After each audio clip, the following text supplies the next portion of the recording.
केडिया साहब, बहुत बहुत स्वागत है आपका। सुप्रभात। बाजार बहुत ही बढ़िया मूड में। सबसे पहले तो आपको बधाई, आज फिर से नए लाइफ हाई बने हैं। निफ्टी में, सेंसेक्स में, मिड कैप शेयरों में अच्छी तेजी बनती हुई दिख रही है, रिकॉर्ड बन रहे हैं, उसकी बधाई आपको। बताएं सर, इलेक्शन अब पीछे, सरकार भी बन चुकी है, व्हाट नेक्स्ट? आगे बाजार के लिए क्या ट्रिगर्स और क्या डायरेक्शन और क्या लेवल्स हैं? तो देखिए, जो सबसे बड़ी घटना जिसने बाजारों को हिला के रख दिया था वो था चुनाव के परिणाम। और उस पर मेरी एक छोटी सी टिप्पणी ये है कि पहले 5 साल के कार्यकाल में हमने एक नए किस्म के नेता को देखा, एक यूनिक लीडरशिप मोदी जी ने एस्टैब्लिश की। अगले 5 साल के कार्यकाल में ही got established as an unprecedented statesman. Bharat करीब करीब विश्व गुरु की एक पद संख्या पे आके बैठा है। दो शत्रु राष्ट्र भी भारत के मित्र हैं, भारत सबका मित्र है। और अब मुझे लगता है इस तीसरे फेज में जब थोप दी गई है ये परिस्थिति, तो एक यूनिक लीडर जिसने एक यूनिक स्टेट्समैनशिप एस्टैब्लिश की, अब आप मोदी जी का एक उत्तेजक पॉलिटिकल रूप देखेंगे। तो ये जो ट्रिनिटी है, leadership, statesmanship and an ace politician, अगले 5 साल आप एस पॉलिटिशियन का रूप देखेंगे। और जिसने विश्व गुरु की भी स्थापना भारत की कर दी, तो कोलिशन सरकार को चलाना इस तरह के व्यक्तित्व के लिए ज्यादा कठिन नहीं है। तो मैं उस तरफ से ज्यादा चिंतित नहीं हूँ। बीच बीच में थोड़ी बहुत वॉलेटिलिटी आ सकती है बाजार में। और आगे की बात अब जो है ज्यादा ग्लोबल मार्केट्स पे चलेगी। और ग्लोबल मार्केट्स में जो हमने एक सिग्निफिकेंट न्यू हाई की बेट ली थी, वो आज भी नैस्डैक, एस&पी, इंडियन इंडिसेस को थोड़ा लीड कर रहे हैं। मुझे लगता है 4-5 दिन की तेजी और है, और उसके बाद एक सब्सटैंशियल करेक्शन ग्लोबल मार्केट्स में सेट इन होना स्टार्ट हो सकता है। निफ्टी, बैंक निफ्टी चूंकि थोड़ा पीछे चल रहे हैं, तो हो सकता है हमारे यहाँ और 2 सप्ताह की तेजी, और जिसमें कुछ चुनिंदा स्टॉक्स में इंडाइसेस से काफी ज्यादा पैसा कमाने की संभावना। और इस तेजी में टारगेट्स क्या रखे जाए निफ्टी, बैंक निफ्टी के? देखिए, टारगेट्स तो दो लोगों के होते हैं, एक सेल्समैन का और एक पॉलिटिशियन का। बट मजाक की बात अलग, एक गोल पकड़ के चलते हैं। टारगेट वर्ड से ना आदमी चिपक जाता है जरा उससे। तो संभव है कि निफ्टी 24,400 हो जाए, 24,400 हो जाए निफ्टी 20,400 जाने के पहले। और बैंक निफ्टी एक बार 51,800 हो जाए, उसके बाद ये 42,000 भी जा सकता है। तब हम तेजी के एक क्लाइमेक्स के अंतिम चरण में, देखिए बैंक निफ्टी अगर यहाँ से 7-8 दिन की और तेजी पकड़ती 51,800 हो सकती है, ये संभावना है। मैं उसको बिल्कुल गिवन मान के नहीं चलूंगा। ये टारगेट्स या गोल्स समझ लीजिए। ओके, तो 51,800 और 24,400, ये दो टारगेट। 51,800 आपका बैंक निफ्टी का, 24,400 निफ्टी का। तो ऐसे में आपको क्या पसंद है, फिर खरीदेंगे क्या?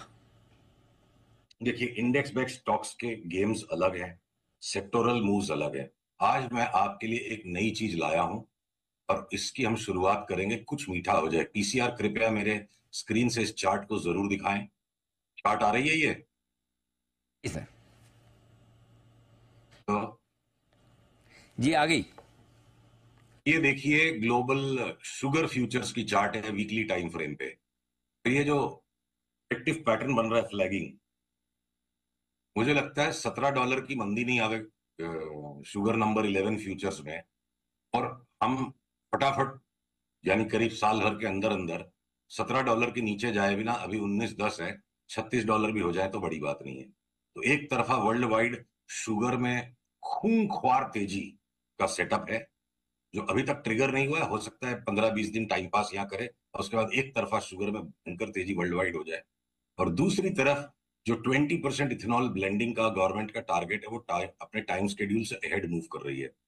तो आज सवेरे हमने सारे शुगर के स्टॉक्स को एनालाइज किया, और परेशानी ये हो गई कि कौन सा लें कौन सा नहीं लें, सारे के सारे डबल हो जाएंगे।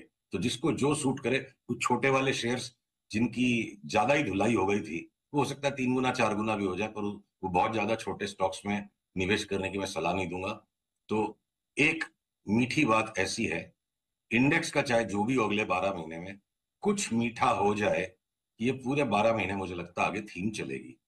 और बाकी के जो स्टॉक्स में ना, देखिए आज अगर हम इंडेक्स बेस्ड स्टॉक्स की बात करें या लार्ज कैप्स की, तो जो सेम स्टॉक्स में बिल्कुल वो मोमेंटम मेंटेन्ड है। लार्सन टूब्रो 4,000 की तरफ बढ़ता जा रहा है। एचपी बीपीसीएल में दोनों में अभी 20% की जगह और हमें दिखती है। एफएमसीजी का 100 शेयर बेचना नहीं है, वो सब 20% और बढ़ेंगे। भले इंडेक्स के अंदर 10% से भी कम की जगह बची है, बहुत कम 5% जगह बची है। तो सेक्टोरल बेट्स, स्टॉक बेट्स बिल्कुल सेट है। अच्छा, अब जैसे रियल एस्टेट के स्टॉक्स में जो उछाल बन रहा है, हमारी तरफ से बहुत सघन चेतावनी है कि सिर्फ एक डीएलएफ के अंदर हमने लॉन्ग मेंटेन करके रखना है, और बाकी के, ये देखिए डीएलएफ की चार्ट आ गई स्क्रीन पे, एक डीएलएफ के अंदर ब्रेकआउट बन रहा है जो लैगार्ड है। बाकी के जो शोभा डेवलपर्स, ये हमने 350-400 में लिया, आज 2100-2200 का भाव है, ये 50-50% नीचे घुस जाएंगे। कैसे कब क्या बात बनेगी पता नहीं। अब मान लीजिए इंडिगो के ऊपर में जिस तरह से भयंकर एक तेजी का फ्लेवर सबके माइंड में रहता है, क्यों, इकलौती एयरलाइन है, लो कॉस्ट एयरलाइन भी पैसा कमा रही, तो माइंड उन स्टोरीज को बुन लेता है जिससे माइंड को कंफर्ट मिले। अब नए एविएशन मिनिस्टर ने आते के साथ 24 घंटे के अंदर क्या ऐलान किया, एयरलाइन की टिकट प्राइसिंग को लेकर मैं चिंतित हूं, ये मोनोपोलिस्टिक स्ट्रक्चर पे भी लगाम लगेगी। और दूसरी चीज, आपको 6 महीने की, 12 महीने की और एक एक्स्ट्रा मोनोपोलिस्टिक सिचुएशन मिल रही है, बट इस तरह की जो इंसेस्टुअस बिहेवियर मैनेजमेंट्स करते हैं शेयर होल्डर के साथ, कि जहां मार्केट कैप में गेन आया तो 2% माल बेच देगा, शेयर होल्डर को कमाने ही नहीं मिलेगा, और मैनेजमेंट अगर इंसेस्टुअस है तो ये लॉन्ग टर्म इन्वेस्टमेंट थीसिस में बनती नहीं है। हम इंडिगो में फिलहाल शॉर्ट टर्म ट्रेडिंग के लिए एक बार 3800 का गोल लेके चल रहे हैं, और ये 3850 का आंकड़ा भी तोड़ दे, जय जय सियाराम, नीचे कहां तक हो जाएगा पता नहीं। सो अलग अलग स्टॉक्स में तेजी मंदी दोनों साइड की चाल चल रही है। इंडेक्स में 5% की जगह सुपरलेटिव परफॉर्मेंस एफएमसीजी, आईटी, 6 महीने के, 8 महीने के व्यू से हम केमिकल्स में भी बेफाम तेजी देख रहे हैं, तो साल भर के पर्सपेक्टिव पे शुगर। एक नई थीम जो आज आपको सुशील जी ने बताई है, यहाँ पर तेजी करें। अगर आप कमोडिटीज में ट्रेड करते हैं तो वहाँ शुगर खरीद सकते हैं। खाने पीने के लिए जितनी दीप आपको शुगर की जरूरत है, 6 महीने साल भर का कोटा जरूर रखें। हाँ, और साथ ही साथ बाकी स्टॉक्स तो यही है जहाँ पर आप खरीदारी करें। जी जी सुशील जी। शुगर खाना बंद कीजिए, और उससे जो पैसे बचते हैं उससे शुगर के स्टॉक्स खरीदिए। गांव को मीठा खिलाइए, खुद मीठा मत खाइए। कैसे खरीदेंगे नहीं शुगर, तो दाम कैसे बढ़ेंगे शुगर शेयरों के। इसलिए मैं तो दीप को, आप ही की थीम को आगे बढ़ा रहा हूँ, कह रहा हूँ दीप को कि ज्यादा खरीदो शुगर, ताकि शुगर शेयरों के दाम बढ़े। नहीं, बहुत अच्छी इंटरेस्टिंग नई थीम आपने बताई है, जहाँ पर बढ़िया एक्शन हो सकता है। एक और जो इंडिगो की लिखा है कि यहाँ पर बात तो सही है, जब जब भी स्टॉक बढ़ता है तब तक प्रोमोटर्स की सेलिंग आती है, तो इसको देखकर आपको सावधान रहना बहुत जरूरी है। एक राय आपसे थोड़ी मिड कैप और स्मॉल कैप शेयरों पर लेना चाहता हूँ। आपने दिग्गज शेयरों पर तो काफी बात की, लेकिन मिड कैप स्मॉल कैप शेयरों को लेकर क्या व्यू है? क्या यूफोरिया है, फ्रोथ है, या फिर नहीं अभी भी तेजी है? नहीं, देखिए, ये जैसे लार्ज कैप्स में अब बिल्कुल सिलेक्टिव मूव्स को कैच करना है, तो जैसे क्या होता है ना, आप एक बफेट डिनर जब खाते हो, शुरू में तो प्लेट में बहुत सारा भर लेते हो, फिर सेकंड राउंड में थोड़ी सी सिलेक्ट चीजें लेते हो, लास्ट राउंड में बिल्कुल चुन चुन के खाते हो, क्योंकि सिर्फ स्वाद के लिए खाना बचा है, पेट तो भर चुका है। तो बाजार का मन और पेट भर चुका है, और वो लार्ज कैप्स में भी वही पिक्चर, और मिड कैप्स में भी वही पिक्चर, और स्मॉल कैप्स में भी। अब यहां से बहुत selective, limited number of stocks के अंदर में कोई अच्छे बड़े मूव्स मिल सकते हैं। ब्रॉडली पोर्टफोलियोज को कंसंट्रेट कीजिए। कोई बस 40 स्टॉक है, 60 स्टॉक है, 65 स्टॉक है, संकोच और संकुचित, ये दोनों व्यवहार 18-20 स्टॉक्स पे आ जाइए, क्योंकि जब निकलने का टाइम आएगा, निकलने का चांस ही नहीं मिलेगा। और आप 60-70 स्टॉक्स में बैठे रहोगे, तो फैले हुए पोर्टफोलियो को समेटें।